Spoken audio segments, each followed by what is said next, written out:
Laymen's evangelical fellowship స్థాపకులు దానియేలు గారు 1955వ సంవత్సరం అక్టోబర్ 1వ తేదీన చేసిన ప్రసంగము. ఎఫెసీ పత్రిక 1వ అధ్యాయము 20-21 వచనాలు.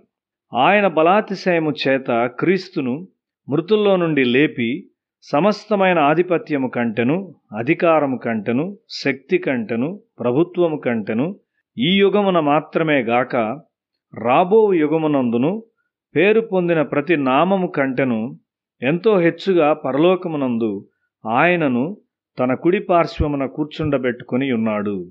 సృష్టి చేయబడినప్పుడు దేవుని యొక్క గొప్ప శక్తి ప్రత్యక్షపరచబడలేదు గాని ఆయన యేసును మరణము నుండి లేపినప్పుడు ప్రత్యక్షపరచబడింది. నీవు సిలువ వైపు చూచినప్పుడు అదే గొప్ప శక్తి నీలో మరణించు క్రియను చేయును. ఒక మనిషిలోని స్వార్థమును చంపుటకు ఒక అతీతమైన శక్తి అవసరమై ఉన్నది. నీవు ఆత్మీయ జీవితంలో ఉన్నతమైన భాగముల్లోనికి వెళ్ళాలని కోరినట్లయితే సిలువ ద్వారా స్వార్థమునకు మరణించు అనుభవం గుండా నీవు వెళ్ళవలసి ఉన్నావు. ఇస్సాకు బలిపీఠం మీద పెట్టబడినప్పుడు అతడు చనిపోయిన వానితో సమానము. దాని తరువాత ఎలాంటి సమర్పణ అయినా అతనికి కష్టంగా కనిపించునా ఐగుప్తునకు వెళ్ళవద్దు అని దేవుడు ఇస్సాకు చెప్పాడు.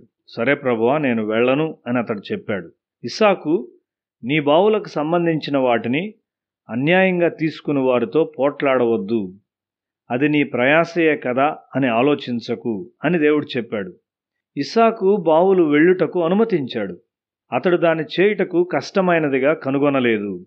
నీవు ఈ స్థాయికి వచ్చినప్పుడు ఏ విషయమునకైనా ప్రత్యేకమైనది కలుపుట ఉండదు. ఇదెట్లు సాధ్యమని నీవు అడిగినట్లయితే అది నిన్ను లేవనెత్తుటకు దేవుడు ఏర్పాటు చేసిన గొప్ప శక్తి ద్వారానే. నీవు ఒక విమానాశ్రయమునకు వెళ్ళి ఒక విమానాన్ని చూపుతూ పైలట్తో ఈ భారము గల శరీరముతో భూమి మీద నుండి లేచి ఒక నిర్దేశించిన దిక్కున ఎగురునట్లు ఎట్లు చేయగలవు అని అడిగినట్లయితే అతడేం చెప్తాడు?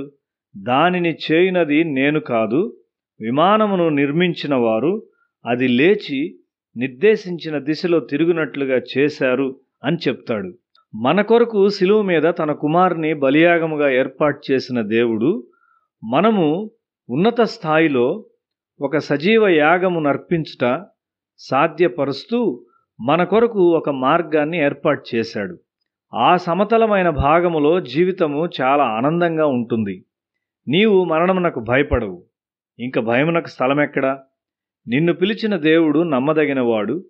ఆయన తన ఏకైక కుమారుని బలియాగంగా ఇచ్చాడు కాబట్టి క్రూరుడైన మనిషి ఒక పరిశుద్ధునిగా మారుటకు ఈ దైవిక శక్తి అందుబాటులో ఉండునట్లు చేయబడింది.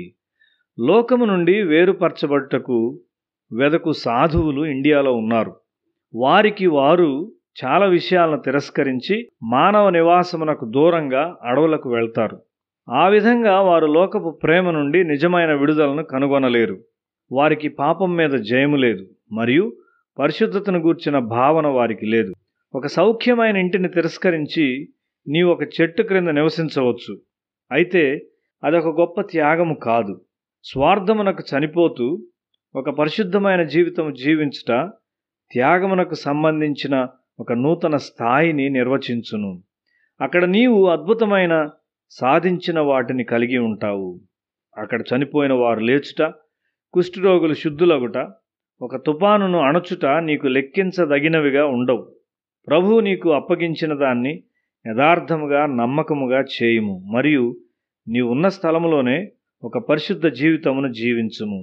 ఉన్నతమైన ఆత్మీయ స్థాయికి నిన్నెత్తుటకు దేవుడు శక్తి కలిగి ఉన్నాడు.